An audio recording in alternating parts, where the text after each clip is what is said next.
มหาวิทยาลัยสภาวิชามหาวิทยาลัยแห่งศาสตร์เวียดนามสร้างตั้งขึ้นในปี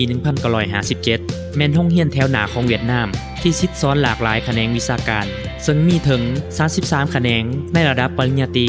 44 แขนงในระดับปริญญาโท 41 แขนงในระดับปริญญาเอก ปัจจุบันมีจำนวนนักศึกษากว่า 25,500 คนที่กำลังศึกษาเรียนอยู่ที่นี่มีครูอาจารย์จำนวน 1,500 คนซึ่งได้สำเร็จการศึกษาจากบรรดามหาวิทยาลัยที่มีชื่อเสียงทั่วโลก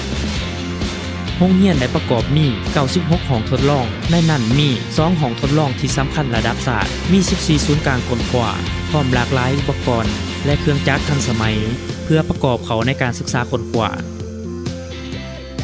บรรดาหลักสูตรการศึกษาได้บรรลุมาตรฐานสากล ABET องค์การตรวจสอบคุณภาพการศึกษาแห่งสหรัฐอเมริกา AUNQA องค์การตรวจสอบคุณภาพการศึกษาทั่วอาเซียน FIBA องค์การตรวจสอบคุณภาพการศึกษาของยุโรป ISO 9001-2008 มาตรฐานเกี่ยวกับการซิดซ้อนและการคุ้มครองของสถาบันมาตรฐานแห่งอังกฤษบรรดาแขนงการเรียนการสอนล้วนแต่นำใช้ภาษาอังกฤษประกอบมีแขนงไฟฟ้าอิเล็กทรอนิกส์กลจักรอิเล็กทรอนิกส์ก่อสร้างวิทยาศาสตร์คอมพิวเตอร์วิศวกรรมคอมพิวเตอร์ซอฟต์แวร์วิศวกรรมเคมีการยาน้ำมันและก๊าซคุ้มครองทรัพยากรและเทคโนโลยีสิ่งแวดล้อมบริหารธุรกิจ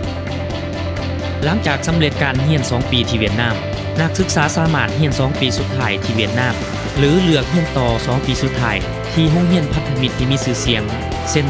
อเมริกาออสเตรเลียญี่ปุ่นในนั้นมีมหาวิทยาลัยอิลลินอยส์ที่เออร์เบนาเซมเปนสหรัฐอเมริกามหาวิทยาลัยอิลลินอยส์ที่สปริงฟิลด์สหรัฐอเมริกามหาวิทยาลัยลูสเกอร์แห่งอเมริกามหาวิทยาลัยคาทอลิกแห่งอเมริกา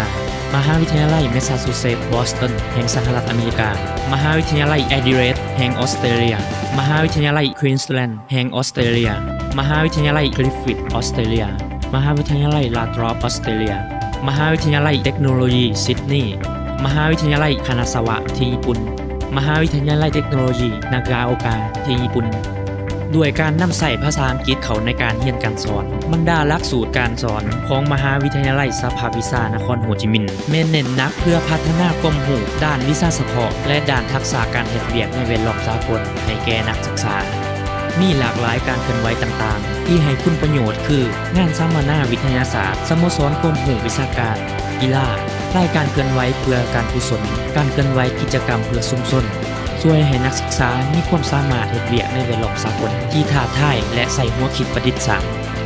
มหาวิทยาลัยสภาวิชานำความภูมิใจในการศึกษาหลักสูตรนานาชาติที่มีคุณภาพสูงมาสู่บรรดานักศึกษาทั่วโลก